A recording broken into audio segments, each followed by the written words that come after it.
Guys, imagine I switched from a Samsung Galaxy S21 Ultra to an iPhone 12 mini for 3 weeks, fam. Let me tell you how that went.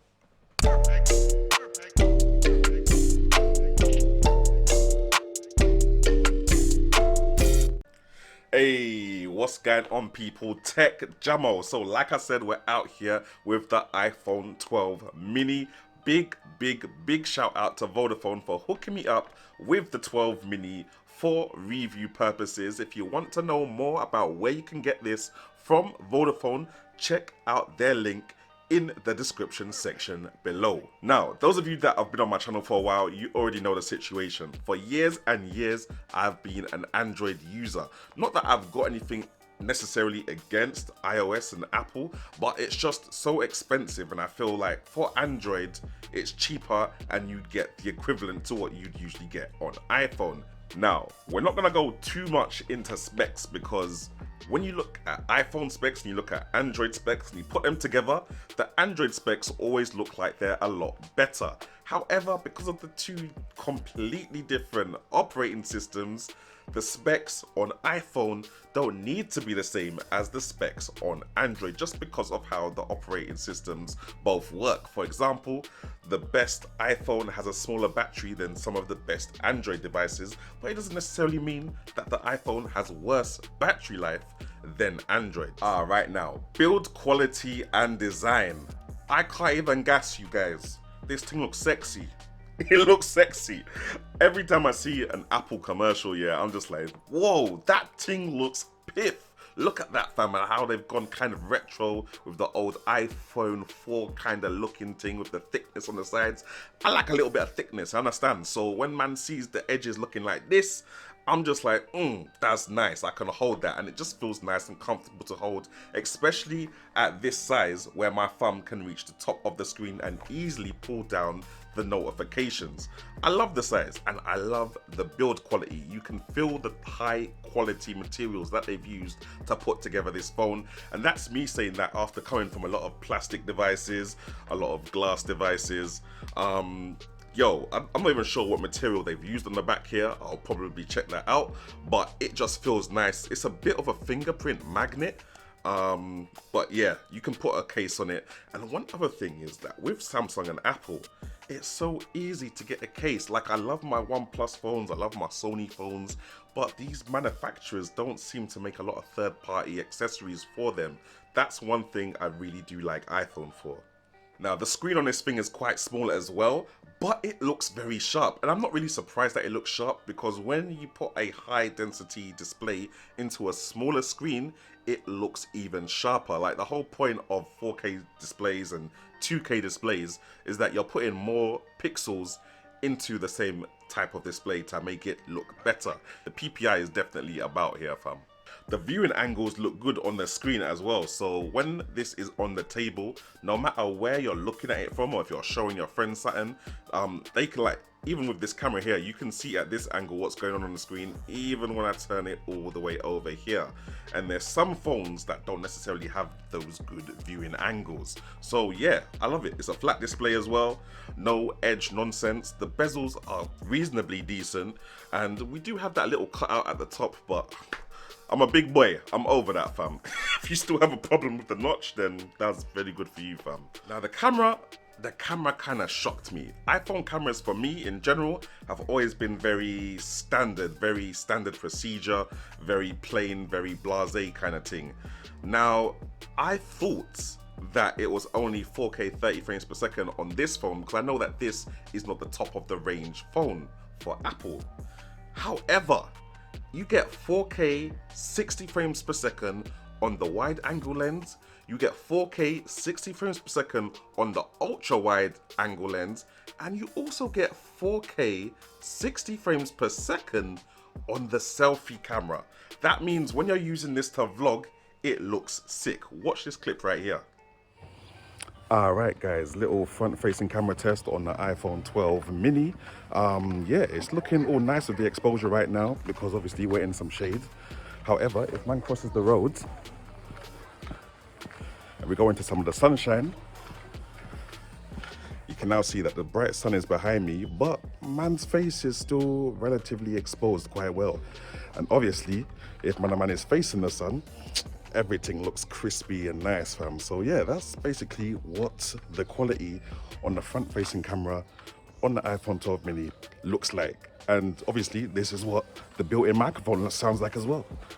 There you go, guys. I'm yet to do a comparison between iPhone and Samsung, but the quality of the iPhone video that I just showed you there, fam, it goes without saying, this is more than capable of being used as a portable vlogging machine.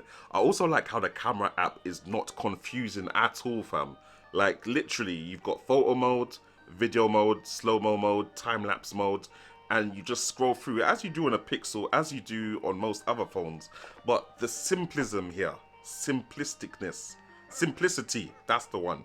The simplicity that we've got going on here, Mazzolini, fam. It's just go in, take a picture, take a video, and get out. And it's very similar to the Google Pixel experience, which is something I love. I love cameras being simple for simple-minded people like me that want to do content creation but are not necessarily camera people. You understand? Even the still pics, I'll show you some here as I'm talking, but even the still pictures and everything, they're definitely Instagram worthy, they're definitely Twitter worthy. Any social media that you want to slap these pictures on, the pictures will come out nice and sharp as long as you get quite a bit of light to them. It is quite decent in low light, but as you know, if you're trying to make any pictures look good, you want to get a little bit of extra light to them. Not to mention, one other thing for content creation is that it works with an external microphone if you've got that USB Thunderbolt, no, what is this called? Lightning, I think this is called Lightning. As long as you've got the Lightning port to 3.5mm connector, you're good to go with an external microphone for this phone. Now, when I first started using this phone, I was thinking, I'm not really gonna focus too much on the multimedia aspect because it's such a small screen, I'm gonna be squinting anyway. Man's already glasses gang. However, I found myself just watching a little bit of Instagram Reels, a little bit of YouTube, a little bit of Netflix as well, and it's not that bad. Like, apart from the size of the screen itself, which is obviously the main selling point of this phone, being the iPhone 12 mini, fam, the sound is there. And I'll always tell you guys this, I feel like the sound is at least 80% of any video that you're watching. Anyone can watch a video, yeah, but if it sounds muffled, if there's a lot of background noise, if it doesn't sound clear, you kind of switch off halfway through the video kind of thing. But once you've got that crisp sound, you're there to stay, fam, and that's exactly what you get with this. We've got stereo speakers, it feels like, at both ends of the phone, fam, and fam, it's like it's just got this depth to it. I'm not saying it's got bass like your heart will be thumping, but it's got this certain depth that it sounds like a full range speaker even when you're just playing music from the phone. It sounds better than some laptops that I've listened to, honestly. It doesn't get crazy loud as, let's say, for example, my Galaxy S21 Ultra or the ROG Phone 2 that I had back in the past, but it does give you good quality audio. Now, gaming, I have to admit, I have not had a lot of experience gaming on an iOS device before. Back in the day, Oceanhorn 2 came out and it was locked to iOS, like it was literally an exclusive for a good couple of months, and I really wanted to play it, but I didn't have any iOS devices. Now, finally got this device, and that was the first game that I played, and fam, seeing something this small kick out that kind of frames per second and that kind of graphical quality was crazy. It was breathtaking, fam. Especially Oceanhorn 2 being a Zelda-like kind of game, and me being a gamer, it went together. Like, man was just playing it effortlessly, and I like the small size of the phone for reaching every single part of the phone with my thumbs. It also works with an external controller, which was good for when I wanted to set the phone down and play it on an external controller. However, I didn't do that too much because if you consider the size of the phone, you don't really want to have it too far away from you anyway.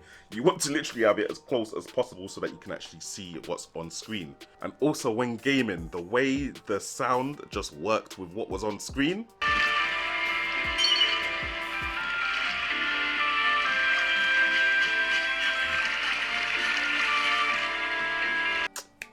Fam, let me tell you, It was a gaming experience, a gaming extravaganza. And last but not least, phone stuff like taking calls, Instagram, Twitter, social medias, WhatsApp, texting, them things there. It all works. It obviously works. You guys already have iPhones. You're probably watching this on your social media through your iPhone at the moment. You know that it works effortlessly. When you're scrolling, it all looks smooth. It all looks nice. It's colorful. One issue for me, especially with social media and WhatsApp, is that I find for my sausage fingers, the keyboard is way too small. How do I bring up the keyboard, fam? This is way too small for man sausage fingers. Honestly, like I'm constantly backspacing and trying to type something efficiently, but it's not happening with this. I think you can get third-party keyboards for iOS now. I'm not too sure. I might try that out. If I can, then I'll definitely leave a section in the comment section below where I've said, yeah, the third-party thing works. But this standard keyboard, it's not it for me, fam. It's definitely not it for me. But apart from that, everything else in terms of social media just works very well. The navigational gestures, swiping up to go to the home, swiping back, that all works really well as well. Yeah, nah. As a phone itself, being a phone, it definitely works. Good, cool qualities and all that. Oh, we have to talk about some of the issues of this phone, fam, because it's not been roses. Let me tell you, it's not all been roses. Guys, why are we still using Lightning port? Who asked for Lightning port? Who asked for this?